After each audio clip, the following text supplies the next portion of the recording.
This is the Greg Bedard Patriots Podcast with Nick Cattles. The five guys that we think have the most pressure on them this season. What we'll do is we'll actually start from the bottom. So 5 to 1. Greg, give us your fifth guy on your list.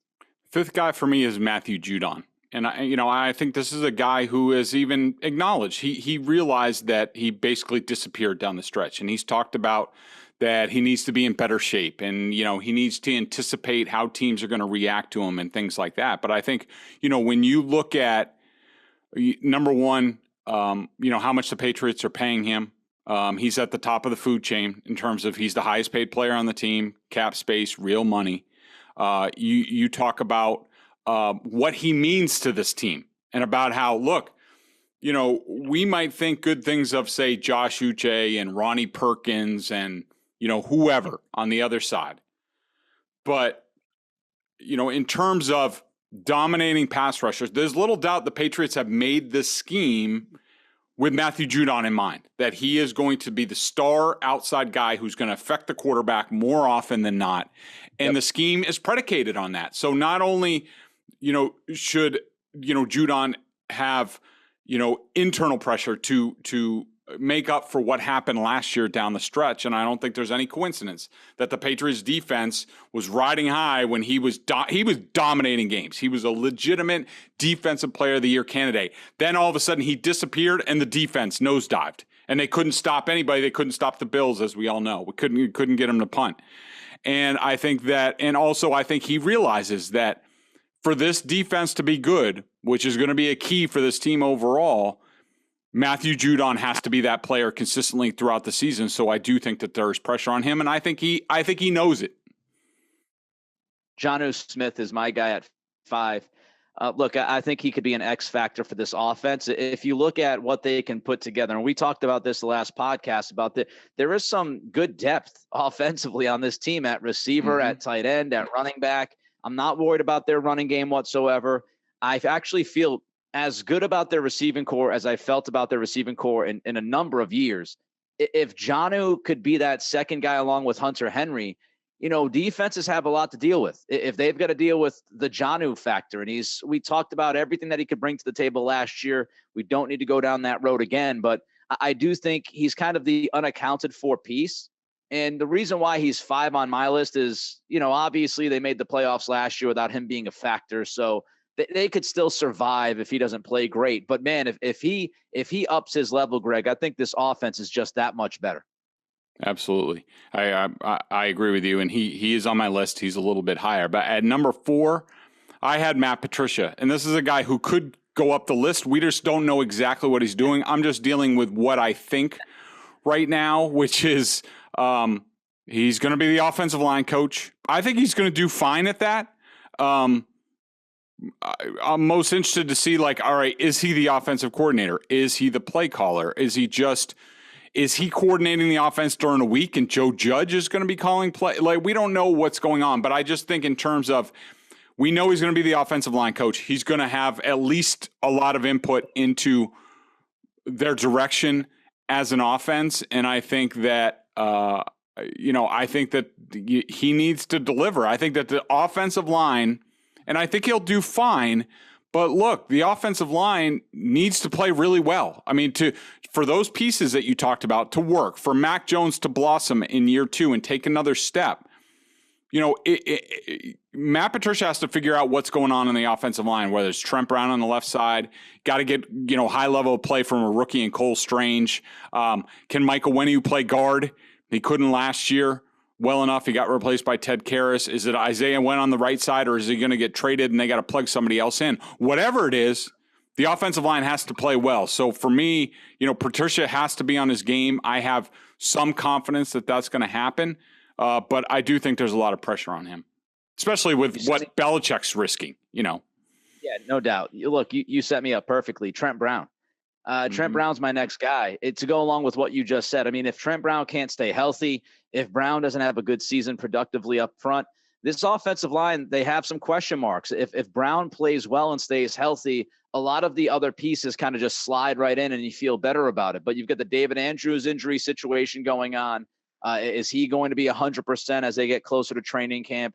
I'm not too worried about Owenu, but what do they do with Isaiah Wynn? Is he gone? Is he not gone? You're dealing with Cole Strange, his rookie season. You're worried about some of his anchor issues early on in his career. Is he going to get off to a fast start? If Brown is playing left tackle, then he's got to be there to help secure Cole Strange. I just think that Trent Brown is kind of the key that unlocks this offensive line. If you can go into every single week feeling pretty damn good about him, you should feel better about the offensive line. If you go into each week wondering if he's healthy, is he playing well, all of that stuff, then I think it's a trickle-down effect. And that trickle-down could cause some major issues in front of Mac Jones, which really concerns me. So I've got Trent Brown as my 4 guy.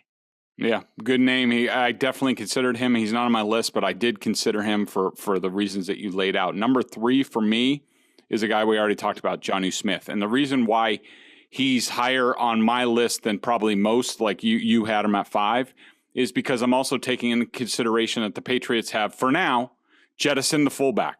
So to me, that means that they're going to put a lot on the tight ends, the H-backs, and that includes, number 1, Jonnu Smith. If he's making $12.5 million a year. I think it was overthecap.com said that he basically played to a $3 million level last year.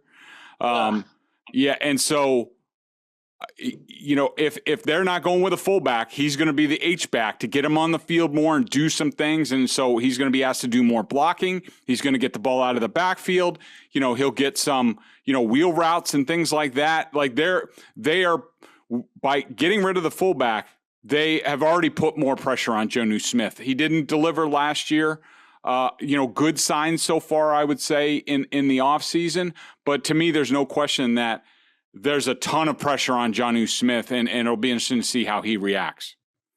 Jalen Mills, crucial to this defensive back room. Just similar to the offensive line, there's questions about the DBs, right? Look, safety, we talked about this during our last podcast. Both of us feel really good about the safety room. They're deep, they're talented. They have a mix of young and old. We feel pretty good about the safeties back there. But cornerback is still a big question mark with this football team. Is Malcolm Butler going to make the team? How will he perform? Can they depend on Terrence Mitchell to be a solid guy who can be actually, a number 2 maybe on the outside for this football team? Jack Jones, he's in the mix, but, do we believe that Jack Jones can make an impact in his rookie season? We have a lot of questions on the outside, and it looks like they're going to bank on Jalen Mills to be one of their guys, right? Maybe their top guy. And I'm not totally sold on Mills. I wasn't sold when they signed him. I know some of the analytics and statistics will tell you that he had a pretty good season last year. I thought he gave up some big plays and some big moments. So I have my questions about Jalen Mills. If he plays good and he locks down one of those 2 cornerback spots, you're in a better position, Greg. Yeah, I'm not going to argue with that. I don't have any cornerbacks on my list, and you could definitely put one there considering there's so many question marks. I just couldn't sort them all out to figure one guy has a ton of pressure on him, because I wouldn't say Malcolm Butler does. I do think with Jalen Mills, I think you'll get a certain level of play that'll be good enough. It's a question of who's going to step up, whether it's Terrence Mitchell or Jack Jones or what have you. So I couldn't go with the cornerback. But number 2 on my list is Joe Judge.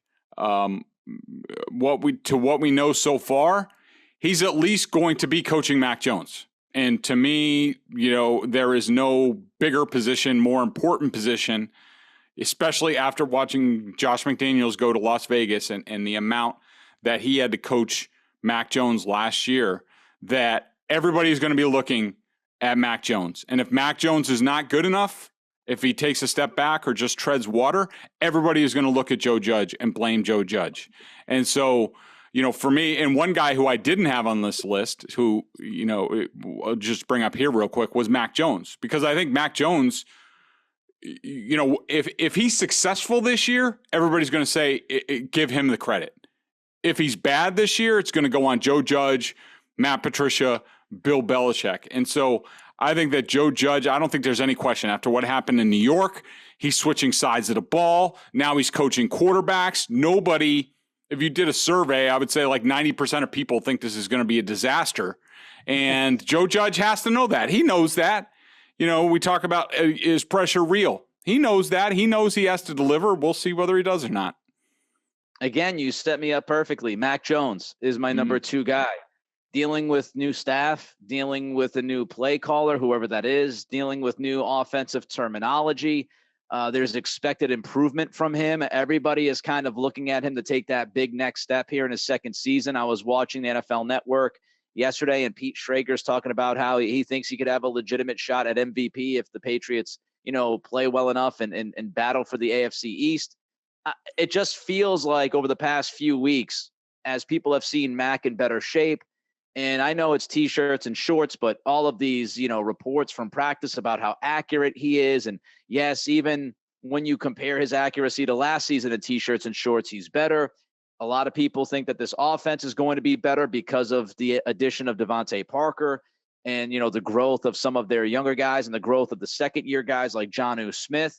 And really, finally, this is his team. On the field, this is now Mac's team. And when you talk about the quarterback position, which is the most crucial position in all of sports, this is his team now. And, I agree with you about if they play well and he plays well, he'll get credit. I do think if he doesn't play as well, he will get some of that criticism. I mean, it's only how it happens now in the world, right? You blame the quarterback, you give credit to the quarterback. There will be some people, I think locally, New England fans will blame Joe Judge. I think nationally, if the Patriots offense takes a step back or Mac takes a step back, I think it'll be Mac Jones at the front of the line. And you'll have all of those articles written. You'll have the first take shows wondering if, Mac Jones, has he reached his ceiling? You'll have all of those questions. So I've got Mac at number 2. I believe, Greg, that you and I have the same person at our number 1 spot. You can lead off. Okay, so getting back to our countdown, just to sort of continue the discussion about Mac Jones, and this will lead into my number 1 is Bill Belichick. So, we can just continue this discussion. I just think if Mac Jones falls on his face, and especially given all the Patriots' success, Bill Belichick's 70 years old, Josh McDaniels leaves, I think national people realize they're all looking, like I heard Stephen A. Smith on, Felger and Maz, they were talking about this. They look at, Belichick surrounding himself with Matt Patricia and Joe Judge. I just think, I think Mac Jones is in a no-lose situation. I think that nationally, if he fails, everybody's waiting to put more nails in Bill Belichick's coffin. And I think if the Patriots falter, I think all those guys are going to be ranting and raving that Belichick has passed him by. He made a mistake. It's a debacle. Is this the end of Bill Belichick? That sort of thing. Look, I think the narratives will absolutely follow Belichick, depending on what happens. I think it's the flip side, too. I mean, if they play well and Mac plays well, I do think you'll get the, Belichick at the last laugh on some of these idiots that have been doubting him the whole time. But, yeah, I mean, Belichick is the guy. He's number 1 on my list. And it's not just because of the narratives and the storylines and some of the talk radio stuff. It's the legit changes that he has made and the risks that he is taking. The coaching staff, we've talked about it. The changes on offense, the terminology, maybe some more, zone runs, trying to throw some wrinkles, getting rid of the fullback, moving away from Josh McDaniels. And it looks like Belichick kind of feels like he has a little bit more freedom to do what he wants to do with the offense now that McDaniels is gone. The defensive personnel, Greg, that falls under Belichick as well. Will they work out at linebacker? Raekwon McMillan, Cam McGrone, Mac Wilson. Will one of those guys pop? The cornerback position, did he make a mistake by letting J.C. Jackson go? Is he going to be able to kind of replace that production on the outside at cornerback? And as you mentioned, Mac Jones, his development and the decisions that Belichick has made to set up Mac in his sophomore season. All of the pressure, I think, when you look at it big picture, is Belichick. And it should be. This is what happens when you're the head coach and you're the guy that calls the shots with the personnel. And you have Nick, just real quick, one thing you left out that enhances your argument, and I completely agree, we're on the same page on this, decision to promote Matt Groh instead of like an Elliott Wolf into personnel, their draft, trading down, passing on some players, taking a guard, Cole Strange there, Tyquan Thornton, who we can fly. How much is he going to play this year? I think you put all that stuff together, plus I would add the Crafts. I think, Robert Kraft came out and said at the league meetings, 3 years we haven't won a playoff game. And I think about that a lot. And I think in my conversations with people around the team, I think the Crafts are looking at what Bill has done over recent years and including his coaching decisions this year. And they're kind of like, Bill's earned the right to do what he wants to do, but we're watching and we're very interested to see what happens. And there's no bigger pressure. You know this from, working, and everybody listening to this podcast knows whatever they do for their job. There really is no bigger pressure than when your boss steps in and says, hey, you got to step up. And that's what Kraft has done in his own way. So Belichick has the pressure of the owners, of his boss, to do better. So he doesn't even need any, and I'm sure he doesn't care about some of the stuff that outsiders say and, the media says, but he does have that legit pressure coming from the people that pay him. And that is the biggest pressure you can have when you are a professional. All right, let's jump to Julian Edelman. By the way, just to wrap up our lists, Matt Judon, 5 for Greg, Jonnu Smith, 5 for me, Matt Patricia, 4, Trent Brown, 4 for me. Greg has Jonnu at 3. I have Jalen Mills. Greg has Joe Judge at 2. I have Mac Jones at 2, and we both have Belichick at 1. Obviously, when we look at these lists, Greg, you put a heck of a lot more on the coaching staff than I do. I wanted to look at the players more than that. I think Belichick, again, he put the staff together, and I feel like if Joe Judge sucks or Matt Patricia sucks or they both suck, it's all going to go back on Belichick. They're going to say, well, what did you expect? You put guys in there that weren't qualified, Bill, and they did the best they could do. And as we knew before the season began, their best is not good enough.